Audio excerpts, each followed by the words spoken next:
¿Qué tal están? Sean todos bienvenidos y muchas gracias por compartir un nuevo programa de Psiquiatría Today. Ya saben, el podcast de divulgación médico-sanitaria dirigido a psiquiatras, patrocinado por Adamet Laboratorios. Todos los programas de Psiquiatría Today se pueden escuchar en la web Adamet TV Profesionales, profesionales.adamettv.com. Saben que cada podcast profundizamos en un tema de interés, en un tema de actualidad, pensando siempre en los profesionales de la psiquiatría. Como siempre, contamos con la presencia de nuestro maestro de ceremonias habitual, el doctor Miguel Álvarez de Mon, médico especialista en psiquiatría adjunto en el Hospital Infanta Leonor de Madrid, profesor investigador de la Universidad de Alcalá. Profesor Álvarez de Mon, muy bienvenido y gracias como siempre por acompañarnos. Muchas gracias, Ricardo, por la presentación y muchas gracias a nuestros oyentes por estar un podcast más, ¿no? Porque hoy tenemos una invitada que ahora nos presentarás con el cariño que hace siempre. Siempre. Mucha ilusión porque era compañera mía ya en la residencia, cuando hicimos la especialidad en Pamplona, y ahora trabaja también en Madrid, en Vallecas, o sea que me hace mucha ilusión que esté con nosotros. Además, el tema es otro de los temas. Siempre nos escoge, Miguel, temas ciertamente apasionantes. Efectivamente, contamos hoy con la participación de la doctora María Arrieta. La doctora Arrieta, que es médico psiquiatra del Centro de Salud Mental Puente de Vallecas. La doctora Arrieta es médico especialista en psiquiatría por la Clínica Universidad de Navarra. Completó su trayecto formativo en la unidad de drogadicción del Servicio Navarro de Salud, así como también en la unidad de trastornos de personalidad del Hospital Clínico San Carlos de Madrid. Además, la doctora Arrieta cuenta con el título de experta en psicoterapia, perspectiva integradora, expedido por la Universidad de Alcalá, y actualmente está finalizando el máster de peritaje médico también por la Universidad de Alcalá. Y hoy nos va a hablar, es la invitada para hablarnos sobre el estado actual de la salud mental en la población infanto-juvenil. Tema apasionante. Doctora Arrieta, muy bienvenida y muchas gracias, María, por estar con nosotros. Muchísimas gracias a vosotros por invitarme. Yo encantada de compartir este espacio con vosotros y especialmente con Miguel, ¿no? Que me hace ilusión, pues como ha comentado antes, hicimos la residencia y cosas de la vida que coincidimos también en Vallecas. Pues con Miguel te dejo, doctor, todo suyo, adelante cuando quiera. Bueno, María, me parece que tú te dedicas ahora a la psiquiatría infanto-juvenil y yo creo que claramente has vivido un boom durante la pandemia, vamos, un boom que se ha notado mucho en el aumento de adolescentes, tanto en las urgencias psiquiátricas como en las consultas, pero también un boom a nivel mediático.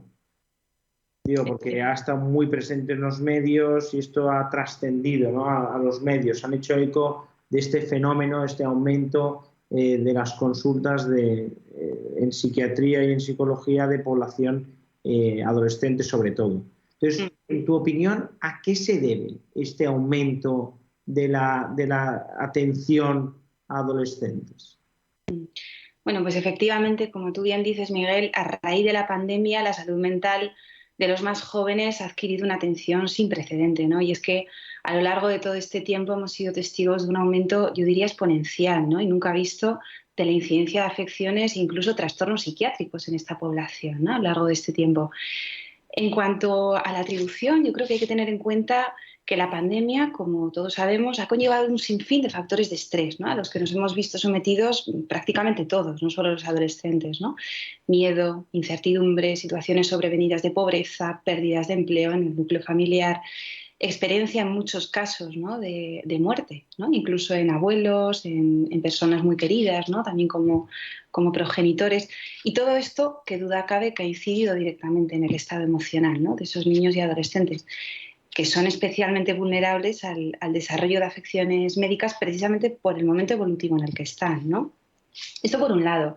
Luego es importante también considerar, ¿no? Que la pandemia, con la cuarentena, el confinamiento, ha supuesto una ruptura de ese funcionamiento natural que venían teniendo todos los niños, los adolescentes.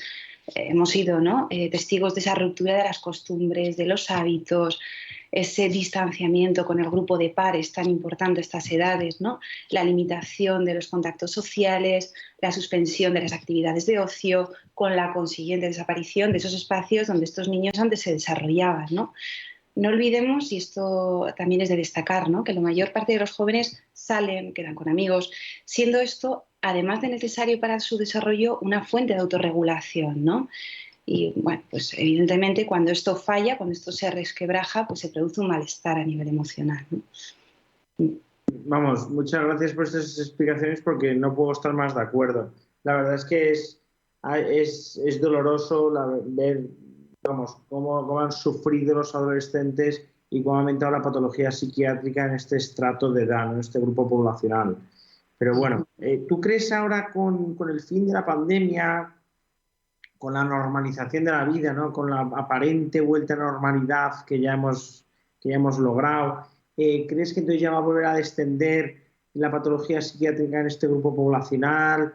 ¿Crees que estos problemas en estos adolescentes y en estos jóvenes han venido para quedarse? ¿Tú qué opinas? Bueno, yo creo que ha habido como 3 tipos de pacientes, ¿no? 3 tipos de niños y adolescentes a los que nos ha tocado atender. Aquellos pacientes con cuadros más leves, con trastornos que decimos adaptativos, ¿no?, adaptativos reactivos, y en estos casos, evidentemente, va a haber una mejoría progresiva, ¿no?, puesto que están muy condicionados por esa situación de estrés a la que están sometidos, a los que están sometidos, con lo cual, si ese nivel de estrés disminuye, es de esperar que esos cuadros vayan mejorando con el tiempo, ¿no? Pero luego es verdad que tenemos un tanto por ciento de pacientes elevado en el que han debutado patologías psiquiátricas, ¿no?, trastornos psiquiátricos como tal. Aquí estamos hablando de los trastornos afectivos, tipo depresivo, de ansiedad, y luego incluso también trastornos de la conducta alimentaria, trastornos que han cursado con autolesiones. En estos casos más graves, ¿no?, puesto que conforman un trastorno psiquiátrico, bueno, lo lógico, ¿no?, y bueno, la evolución nos lo hará ver, pero lo lógico es que también mejoren un poco. Pero no tenemos que olvidar que esta incidencia, este aumento de la incidencia en las patologías mentales ya venía de atrás. Es verdad que esto que dices ahora me parece muy importante, porque yo creo que muchas veces lo que ha hecho es poner de manifiesto cosas o visibilizar cosas, pero continúa por aquí porque me parece demasiado simplista achacarlo todo, o sea, lo que has explicado antes de ruptura con las costumbres, con la relación con iguales, con sus amigos, o sea, todo esto que has comentado, totalmente de acuerdo, pero cuéntanos con más detalle porque estoy de acuerdo contigo, ya a priori, antes de escucharte, que efectivamente no todo ha sido la pandemia. Exactamente, no todo ha sido la pandemia y ya veíamos en el caso de las autolesiones, por ejemplo, ¿no?, un tema que ahora está bastante candente, la salud mental en los adolescentes, que esto venía experimentando un aumento muy grande, ¿no?, y un aumento muy grande tanto en las consultas ambulatorias como en las consultas, como en las urgencias psiquiátricas y demás. La pandemia, como factor de estrés, unido a varios otros condicionantes, pues evidentemente ha supuesto un disparador, ¿no?, para todas estas patologías y afecciones. Pero esto ya viene de atrás, ¿no?, y los estudios así nos lo van diciendo, ¿no?, que las patologías afectivas, todas las patologías que tienen que ver con la impulsividad y demás, pues también están en auge, ¿no? Y exactamente no sabemos el por qué, ¿no? Muchas veces uno se plantea, ¿no?, si es por algún cambio a nivel de sociedad, ¿no?, algo que estamos haciendo y demás. Y bueno, a día de hoy no se sabe 100%, ¿no?, qué es lo que está influyendo. Evidentemente, y esto también es importante, hay más conciencia de la patología mental, hay más detección precoz, ¿no? Y en la pandemia, bueno, pues los niños se han visto sometidos a un control mayor, a una supervisión mayor por parte de los padres, y también es verdad que se han detectado, ¿no?, porque había, pues eso, ¿no?, esa visión, ¿no?, ese ojo del padre que estaba ahí al quite de lo que iba viendo, ¿no? Sí, o sea, me parece, sobre todo una de las cosas que has dicho que me parece como más interesante, pero a la vez más compleja, que es que yo creo que en psiquiatría en general, pero más en población infanto-juvenil, las enfermedades y los problemas son multifactoriales. Totalmente. No es nada fácil saber a qué se debe el aumento de una patología psiquiátrica, porque como es multifactorial, hay enfermedades que son genéticas, pues dices, una vez que detectas un gen, una mutación, oye, ya dices, esta es la causa. O hay enfermedades, las infecciones pues normalmente son de un microorganismo, hay infección viral, ya tienes la causa. Pero claro, las enfermedades psiquiátricas y más en población infanto-juvenil que realmente son tantos factores los que están implicados que es difícil de saber, ¿no? Ahí me parece que eso que has dicho es Es esperanzador, pero también es un reto. Yo creo que es un reto para que nosotros sigamos avanzando en el conocimiento. Y Bueno, otro tema que has tratado que me parece que nos tiene muy preocupados a muchos, ¿no? Yo creo que nos tiene preocupados a los profesionales, les tiene preocupados a los padres, pero también les tiene preocupados, yo creo que a la sociedad en general, que es el de las autolesiones en adolescentes. Porque esto sí que realmente impacta mucho. No sé si a ti habrás tenido experiencia, pero de que te llamen de algún colegio para alguna charla o alguna formación, o que te consulten familiares o amigos que tienen hijos adolescentes, pues o sea, cuéntanos un poquito de las autolesiones, primero cómo se evalúa, piensa que nos pueden escuchar psiquiatras o profesionales, sobre todo que estén interesados en la salud mental y entonces de alguna manera si están interesados es porque de alguna manera tratan a pacientes con claro. patología psiquiátrica. Entonces, ¿qué consejos nos darías para hacer una buena evaluación de un adolescente con autolesiones? Y también luego cómo lo manejas, cuál es tu experiencia, cómo hacéis en tu CSM, cuando evaluáis, después de evaluar, ¿qué hacemos o qué nos recomiendas hacer? Vale, pues en primer lugar, Miguel, yo creo que es importante distinguir, ¿no? Cuándo son autolesiones sin una finalidad suicida y cuándo son autolesiones con una finalidad, ¿no? Con una intencionalidad suicida, porque el manejo cambia, evidentemente, ¿no? Solamente un pequeño apunte, ¿no? Sobre las conductas autolesivas, ¿no? Que desgraciadamente pues, vemos prácticamente a diario en la consulta ambulatoria y como he dicho antes también en las urgencias. Hay que tener en cuenta, ¿vale? Que son todas aquellas conductas intencionadas y autoprovocadas que generan daño en la persona, pero que no tienen como objetivo esa intencionalidad suicida, ¿vale? Esto es un poco el concepto clave para partir de ahí, ¿no? Y luego también diría, porque esto me parece importante, ¿no? Señalarlo antes de entrar en el manejo, señalar la función de este tipo de autolesiones, ¿no? Que muchas veces es verdad que asustan, ¿no? Asustan a los profesionales, a veces nos asustan, ¿no? Pero también hay autolesiones más graves que otras, ¿no? Y conllevan un riesgo vital algunas que son de considerar. Entonces, la función directa de este tipo de conductas es la de calmar, comunicar un malestar emocional y en algunos casos aliviar cualquier tipo de culpa, ¿no? Entonces, esto también va a ser importante tenerlo en cuenta a la hora de tratarlo y a la hora de hacer consciente y explicar a esa familia, ¿no? En qué consisten las autolesiones y cuál es esta finalidad.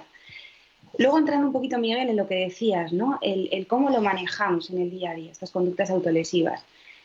En primer lugar, súper importante, imprescindible, una evaluación pormenorizada del caso. ¿Para qué? Para detectar un posible trastorno psiquiátrico que puede haberlo o puede no haberlo, ¿vale? Y luego diferenciar lo que he dicho antes, ¿no? Si es una conducta suicida o si es una conducta autolesiva no suicida. Vale. Para ello investigar si hay ideas de muerte, si hay intencionalidad suicida y en base a eso elaborar el plan de acción, que como he dicho será diferente. En cuanto al abordaje de estas conductas autolesivas en sí mismas, bueno, será necesario enseñar al paciente, enseñar a los padres, a los tutores, el origen y la finalidad de este tipo de conductas, para que de esta forma se sienten con ellos, les pregunten. Tenemos que tener en cuenta que los niños, los adolescentes, aunque a veces parezca que vayan por libre, necesitan que un adulto, sobre todo, una figura de referencia, se siente con ellos, les pregunte y que se sientan comprendidos, ¿no? Que esta yo creo que es una de las claves también para abrirse con ellos y que ellos se abran con nosotros, ¿no? Y que se abra ese vínculo de comunicación, ¿no? Entonces, como he dicho antes, ¿no? Hacerles consciente, enseñarles de la función que ejerce en ese momento esa conducta autolesiva, en ese momento de desbordamiento emocional, de malestar, y poquito a poco, acompañando al paciente y muy de la mano de él, ¿no?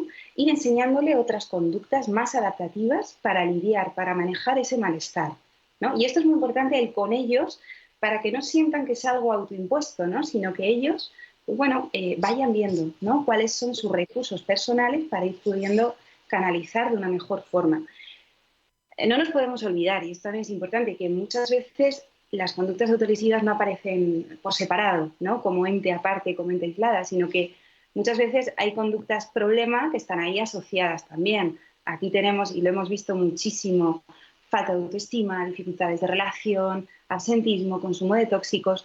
Entonces, paralelamente al trabajo, al abordaje de esas autolesiones, habrá que ir trabajando también estos temas, ¿vale? Porque todo está muy relacionado al final, ¿no? Claro, si tapas solo lo que se ve, por decirlo así, la punta del iceberg, pues al final seguirá sangrando por ahí la herida. Exacto, exactamente, ¿no? Hay que ir desde los cimientos, ¿no? Y muchas veces habrá que realizar una evaluación, cuál es el estilo de vida de ese niño, cuáles son sus puntos de apoyo, cuáles son los puntos por los que ese niño, ¿no? En los que se desborda, ¿no? Para a partir de ahí ir cimentando, ¿no? De forma más segura, ¿no? Pues toda esa personalidad, que no olvidemos que se está configurando, ¿no? En ese momento. Y luego, o sea, esto está claro, pero esto es un proceso terapéutico, digo, que esto va a llevar, esto no es, o sea, en un momento agudo, diciendo, oye, pues, ¿cómo disminuyes o cuál es tu recomendación para disminuir esa angustia también? Porque en torno a las autolesiones, aunque sean muchas veces una forma de comunicar malestar, o juegan un papel que hay que averiguar qué papel juega en la vida del adolescente en cuestión, pero ¿cómo haces? O sea, ¿hay alguna pauta, alguna recomendación desde el punto de vista farmacológico que nos puedas dar, o sea, para liberar esa angustia que habitualmente se asocia a las autolesiones? Porque tengan una finalidad suicida, lo cierto es que se asocian al sufrimiento.